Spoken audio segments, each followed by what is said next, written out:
Okay, so we're trying to get estimates for how big the divisor function of n could be. And so one suggestion was to multiply all the numbers up to n to the 1/4, trying to get maybe the divisor functions bounded by n to the 1/4. The problem is, how large is the product of the numbers at most n to the 1/4? Not that big. Well, n to the 1/4 squared. Oh, it's more than n to the 1/4 squared. It's n to the 1/4 factorial. Yeah, so in fact, just going 8 things before would give you n to the 1/4 squared. I'm sorry, n to the 1/4 to the 8th, which would be n squared. So if we have something as large as n to the 1/4 factorial, we are going to be far worse than the trivial bound. So we've got to be very careful. We don't want to take all the numbers and then look at all their products. It's okay to take all the numbers up to n to the 1/4. We just can't take products of them. So this is elementary number theory. How well can we do without major machinery? Size of divisor function. So dn is the number of k divides n. So trivially, we had 1 less than or equal to d of n less than or equal to n. Sometimes this is called tau of n. We showed it's 2 less than or equal to d of n was less than or equal to square root of n. And to do this argument, we said, well, if we can write n as x times y, with x less than or equal to y, at least one of the numbers will be less than square root of the number. So I think maybe we had a factor of 2 here, maybe 2 square roots of n. So is there any way to try to get something better than square root of n? I want to do better than the exponent 1/2. I don't care if the constant 2 changes. The constant 2 doesn't really bother me. What bothers me is that this is growing like square root of n. And if you do numerical experiments, it's not even close to square root of n.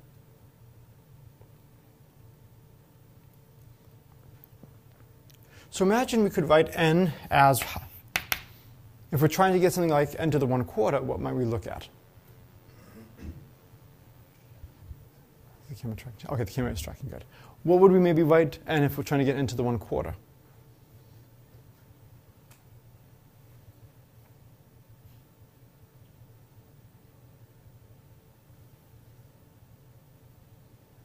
How might we try to write it?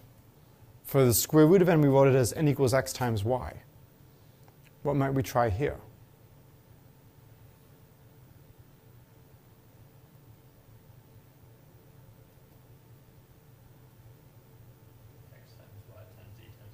Sure.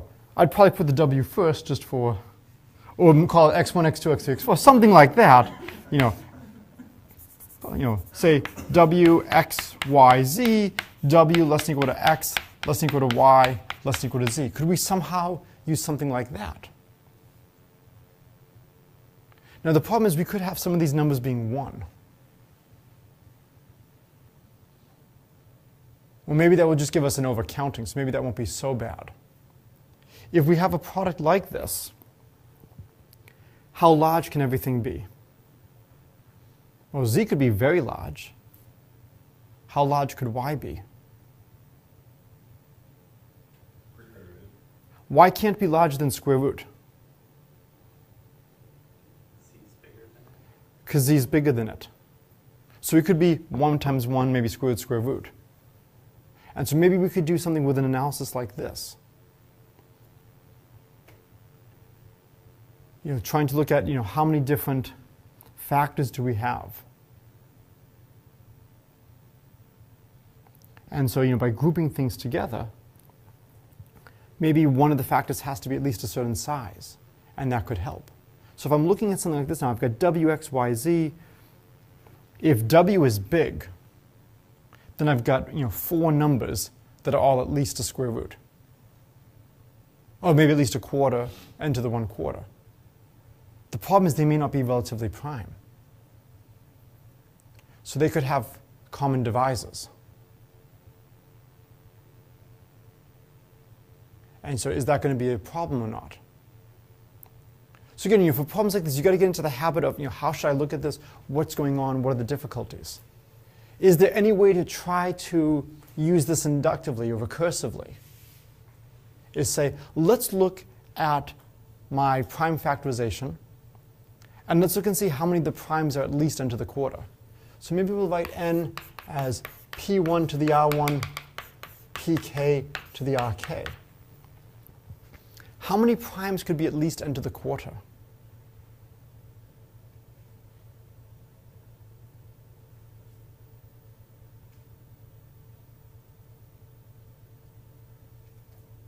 So how many primes could we have at least n to the quarter in the factorization of n? I think you can actually get away with 3. I would have said a different number to cover myself, but so long as they're unique, you can have at most 3. If you allow them to be repeated, you could have at most 4. So, at most 4 primes are greater than or equal to n to the 1/4. Maybe we can somehow use that to our advantage. We don't have that many large primes. What's the product of all the stuff that's smaller? So product over all primes less than or equal to n to the 1/4, how large could that be?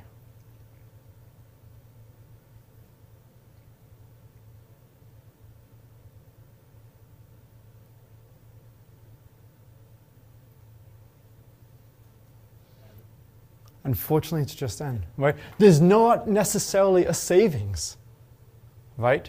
We'd love to say, well, look, if we've got at least one prime that's big, then we're in great shape. But we may not have any big primes. Sadly, at most n. So we would have to almost break up into the case, imagine we have a large prime factor. If we have a large prime factor, is there a savings? And if there's not a large prime factor, what does that mean? So this gives you the idea of maybe doing some special cases. Maybe we can't get a better proof of the divisor function in general, but if the divisor function has a large prime factor, maybe we can improve. So let's assume there exists a prime greater than n to the 1/4 such that p divides n.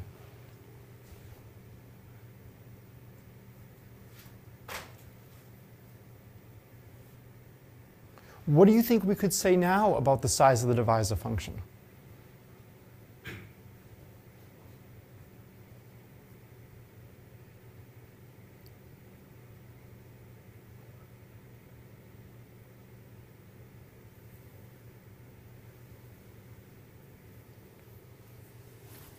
So we would have maybe n is p1 to the r1 dot dot dot dot pk to the rk times p. And p might actually be the same as p to the k.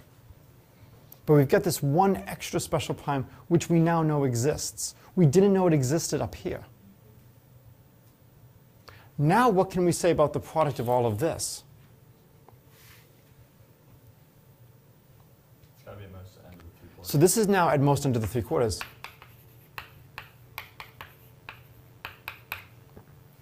All right, so now we've got something that's at most n to the 3/4. How many factors does that have? At most log base 2 of n to the 3/4. No. That'd be the largest power of a prime we could get. How large could d of n to the 3/4 be?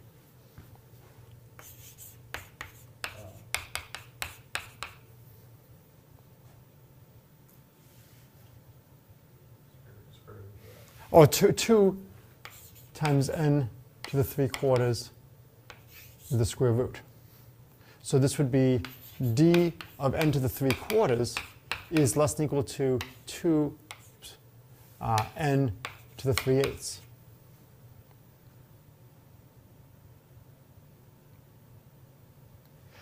But now we have this extra prime. So we look at every product here. And we either take that prime or we don't. So then we would get d of n would be bounded by what? So now we've got that one extra prime. So we either take it or we don't take it. 2. So it'd be 2 times 2n to the 3/8. Have or don't have. So we've proved the following lemma. If there exists a p greater than n to the 1/4 such that p divides n, then the divisor function of n is less than or equal to 4n to the 3/8. So we were able to get a little bit of a savings. And the larger the prime that divides, the more savings we're going to get.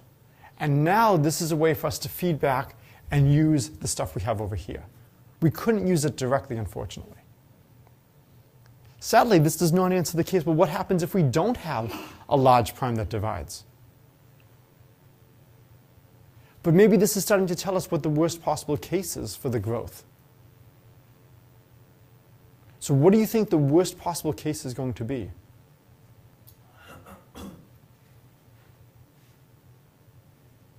So if I want the divisor function to be as large as possible, it's the product of a few different small primes. I definitely agree with the product of small primes. I'm not sure about different. Okay, I am sure I've taught this class before. I have a PhD in analytic number theory. Something involving small primes. Maybe I want to have a huge number of 2's. Or maybe I want to have 2, 3, 5. I'm not sure yet which is better. But I want to stay away from large prime factors. So this is the reason I want to talk about this. I don't want to just go straight to the answer. I want to really think about how you would get here, how you'd get a sense of where the difficulty is. And so we see as soon as we have a large prime factor, we can make a huge savings. We can reduce to a smaller problem and feed in the bounds. So the more large prime factors we have, the better.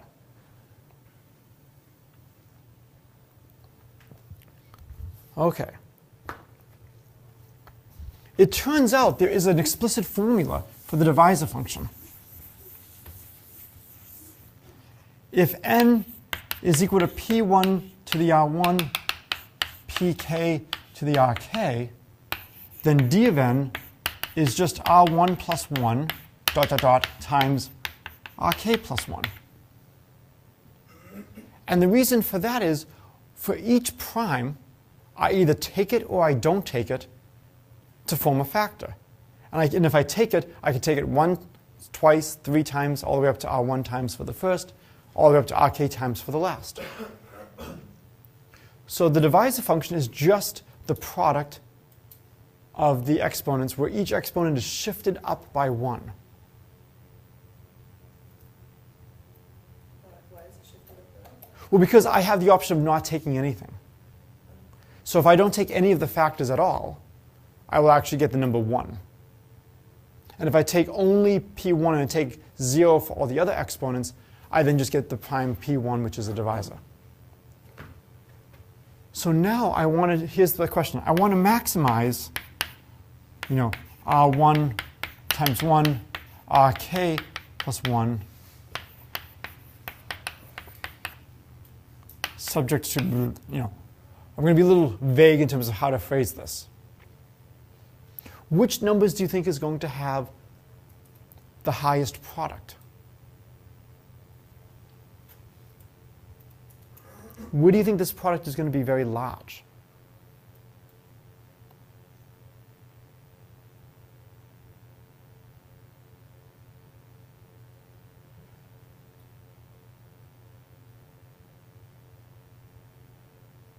So if you had your choice, which would you rather do? Would you rather have more terms, or would you rather make the terms higher? You'd rather have more terms. Why would you rather have more terms? So if you add one more term, you increase by a factor of 2. If you increase the exponent, you don't increase by a factor of 2. It's much better to add one more term than to increase an exponent by 1. Because what's the smallest value any of the r's can be? The smallest any r can be is 1. So these are already at least 2. So each factor at least 2, best increase is to 3. Add a new factor, and you double. I would much rather double than increase by, what is it, 50%? So if you had a fixed sum for the r's, it's much better to take more terms than to increase one of them. So if one of the r's is greater than 1, you would love to replace it with another factor. So what is this suggesting? The divisor function is worse for n's, which are just the product of all the primes up to something. So it's highly suggestive that the worst case is at the primorials. So the primorials are the same as the factorials except with discrimination. Okay? So what do you think the primorials ignore? Composites. So primorial is product of primes, and so we'll write P primorial is P times Pn minus P2 times P1, where P is the nth prime.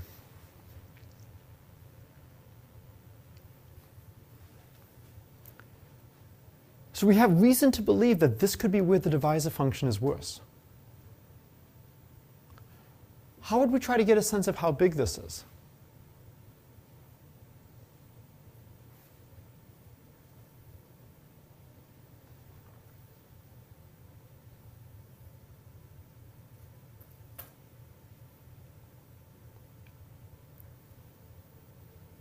So I want to know how big could this primorial be? How would I get a sense of how big it is?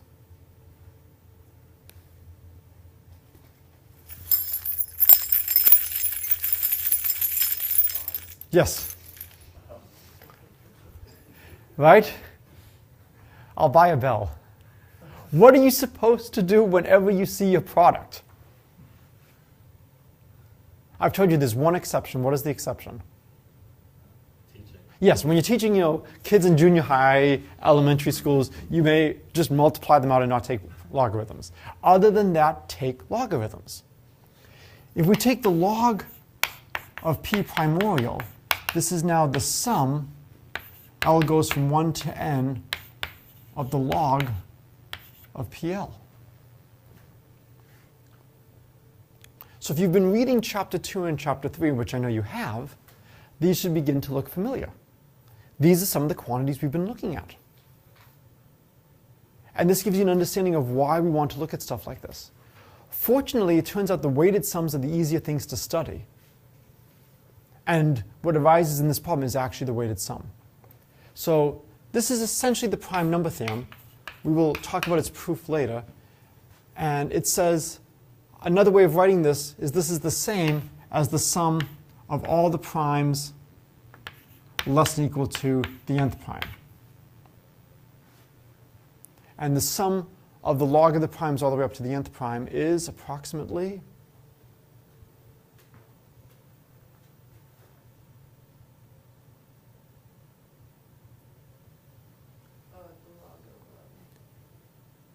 so it's the same as the more common way of writing it is the sum of p less than or equal to x of log p is approximately, what's the growth rate of this function? X. And so if we're summing all the primes up to Pn, this should be approximately, I'm sorry? Pn. So that means the log of P primorial is about Pn, so P primorial is approximately e to the Pn. Pn is about n log n. And then this is going to give us about e to the n log n. How should I view e to the n log n? And I'll prove this in a moment.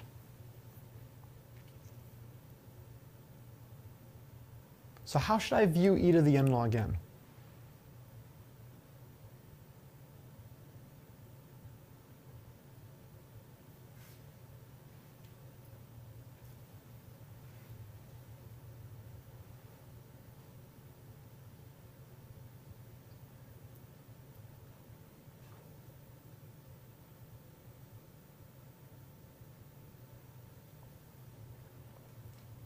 Yes? E to the log n to the n. Excellent. E to the log n to the n, because e to the log n is just n, so this would be of size n to the n.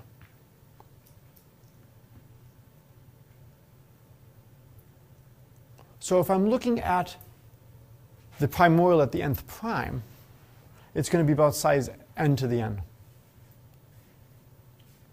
But this is not really how you would look at things. You really wouldn't be saying, I'm going to look at the nth prime. I'm going to be looking at whatever prime is closest to some given prime p. So what I want to do is I want to convert. So again, the whole point today is you've read the basics in Chapter 2 about working with these functions. I want to go over the intuition. I want to go over ways of looking at these things. So I can either talk about how we would convert this to a more natural unit, or I can talk first about how Pn is about n log n. Any preference? First loud voice wins. Okay, excellent. It wasn't really loud, but it was The only voice available. the only voice available. So might as well be loudest. It is loudest. I give you that. Yes. So claim Pn is approximately n log n. All right, so how would we prove something like this? Well, pi of x is the number of primes p less than or equal to x. And this is approximately x over log x. That's the prime number theorem. All right? If I want to show Pn is about n log n, what is a really good choice for Pn? Sorry, give it away. What's a really good choice for x? Pn, right? What would pi of Pn equal? How many primes are there less than or equal to the nth prime? N. And then that's going to be roughly of size Pn divided by log Pn. So we now want to try to solve this.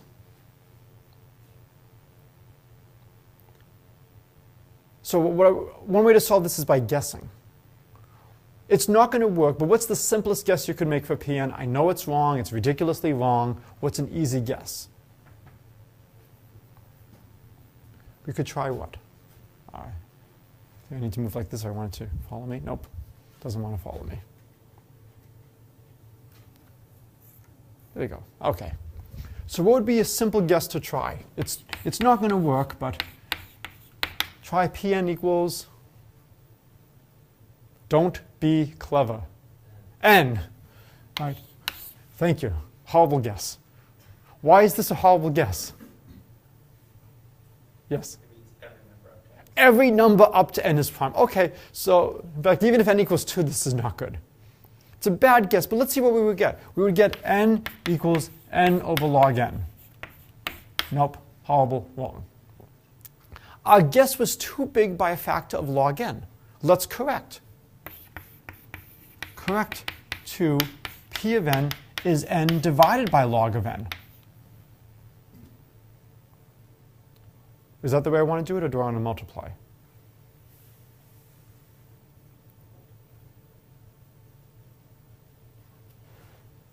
Do you think the nth prime could be n divided by log n? No. I'm finding n primes before I even hit n, right? I'm not going to find more primes than integers. Can't be multiplying. So I know I'm off by a logarithm. That's not the way to correct. I have to inflate. Look, this side is too small. My guess was too little. I have to inflate my guess. So let's inflate my guess to n log n. And now we try. Does n equal n log n? And now we have to divide by the log of Pn. And so we know we're trying to solve n equals Pn over log Pn. And so now when we take the log of Pn, the log of n log n is the log of n plus log of n. Well, the main term of this is going to just be n. I add an n log n, I subtract an n log n, and I'll have a minus n log n over log n. So it's not exactly right, but the amount I'm missing by is very little. I'm undershooting by a little bit. So it looks like the nth prime should be a little bit more, I would expect, than n log n, but not a huge amount more. So you can keep playing these games, but this is a really simple way to get a ballpark flavor of what you're doing. If you've done differential equations, almost like these method of successive approximations. I start off with an idea of what my solution is, and I keep correcting. This is by no means rigorous, but this does give you a rough idea of how large the nth prime is without too much work. And I really like arguments like this. I love how they give you a flavor for what's going on. So we now know the nth prime is about n log n. The corrections are probably going to be smaller, maybe on the scale of n log n. Now n log n is going to be large, but it will be very small relative to the main term. Okay, so that answers the first one. Since we only had two things, we're now down to the second one. All right, so we've proven the claim. What we really don't want to do is we don't want to set Pn to be the nth prime. We want to look at largest prime less than or equal to n. Call this P. And we want to write the primorial in terms of n.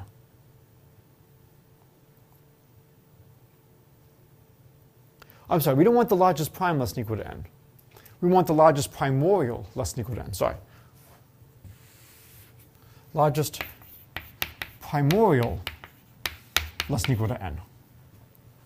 Because we believe that the divisor function is largest at the primorials. So I want to know which primorial should I take. Well, what's the largest primorial less than or equal to n? That's the way to be looking at things. The problem over here is, I'm giving you the prime, Pn, and I get this expression like this. So my primorial is now of size n to the n, where n is the index. If I want to understand how big the divisor function is, I'm going to give you where the divisor function should be evaluated. Evaluate the divisor function around 10 to the 2014. And so I then want to find what's the largest primorial that's less than or equal to 10 to the 2014. So coming over here, so want P such that P primorial is less than or equal to n, and P plus 1 primorial maybe greater than n, something like that. So for simplicity, let's just assume P primorial is about n. And I want to know how large can I take things so that this would happen. So let this special prime be the mth prime. And we're going to now figure out what that index m should be. All right, so how would we do that? Well, P primorial is the mth prime primorial. It's P1, P2, I guess I'm supposed to be falling. PM, PM minus 1, P2, P1. So the log of PM primorial is the sum, L goes from 1 to m, of PL. This is the same as the sum of all primes less than or equal to P sub m on these logs of the log of PL.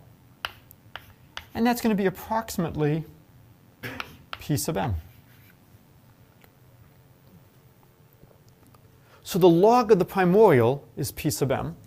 So now we're going to get a much better estimate. And so now what we get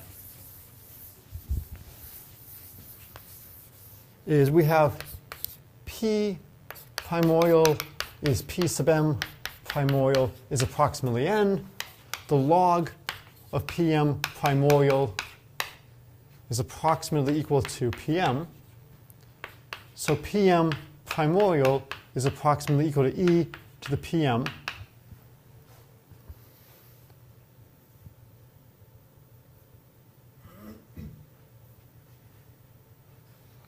And so what would that be?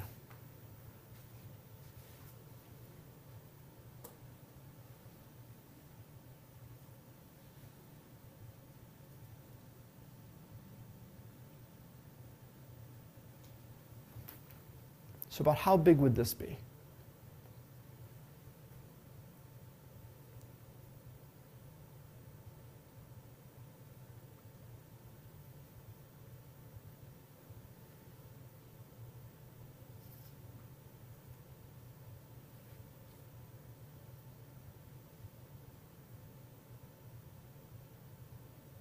What do we know about the mth prime, about how big is the mth prime? M log m. So this is about e to the m log m. So this would be about m to the m.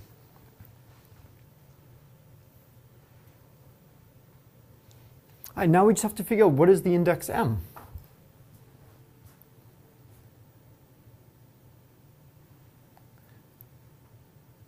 Well,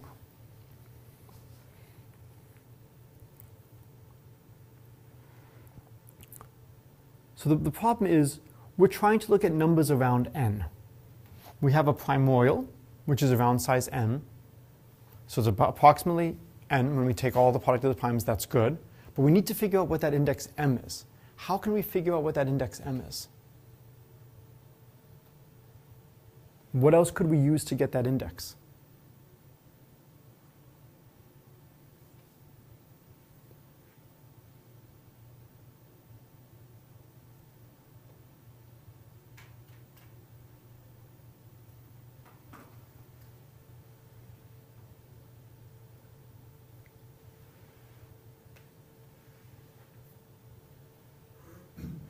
Can we set m to the m equal to n? Yes! Yes! We've got that right here, right? The primorial is equal to n. So we get m to the m is approximately equal to n. How do we solve this equation?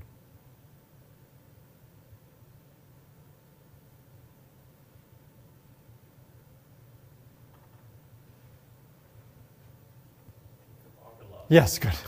Right? Without a doubt, take logarithms. M log m is approximately equal to the log of n.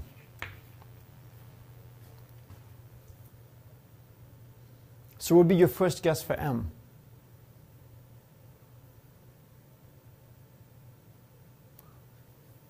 So if you want to try to solve this, what would you guess m equals? Log n. Yeah. So try m equals the log of n. Do you think you're going to be overshooting or undershooting? What do you think? Undershoot. Okay, so let's see. So we'll get a log n,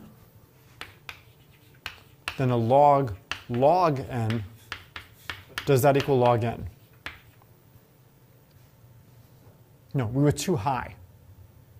If this term hadn't been here, it would have been a perfect answer. But we're too high. No, too high. We're too high by a factor of log n. What might we try now?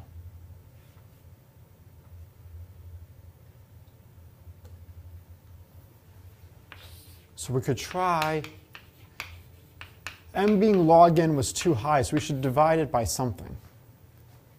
Log n. So we could divide it by log n.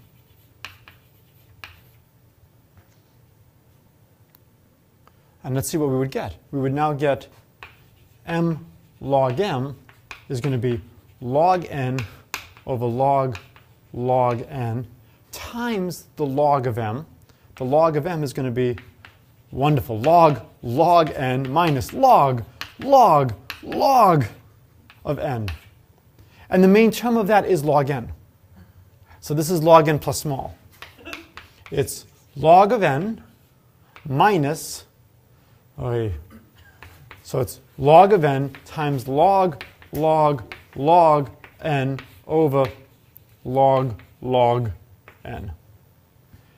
And there are more logs above than below, so the below wins, and in the limit this becomes negligible. So this tells you roughly how big of an index we expect. Okay? We expect our index is about log n over log n. This may be the record for longest aside at Williams. Right? This is the advantage of teaching a graduate class. I don't have to go through partial summation. I can trust you to do that. I really want to go over how you make attacks on these problems, how you estimate them. You know, just trying to, games like this now. So now we believe that the index is about log n over log n. So now we can figure out how big the divisor function should be. So the index m is approximately log n over log n. So we expect the divisor of this number n, it's going to just be 2 to this, right? It's going to be 2 to the log n divided by log n.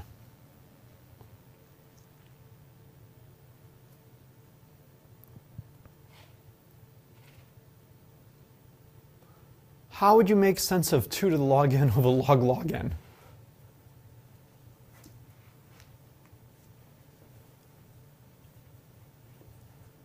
As an aside, mathematicians often in a situation like this would write log sub 2 and log sub 3. And the index does not mean base. The index means the number of iterates of the logarithm. This is not computer science. It's just these things occur all the time in number theory calculations. You really don't use base 3 that often in analytic number theory. And so when you see log sub 3, it almost always means log. It's good notation. It's unfortunately overriding notation.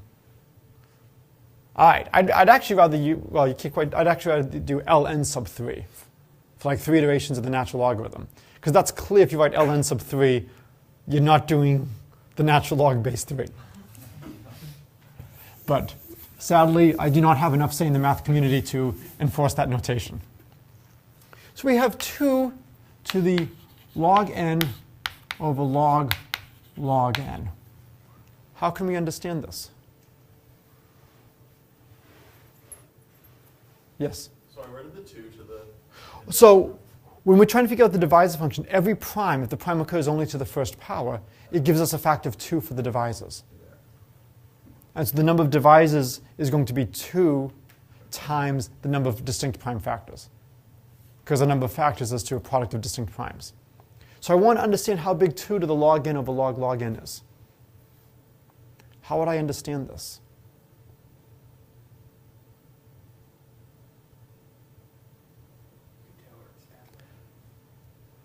I could. Taylor expanding is not quite the easiest thing to do here.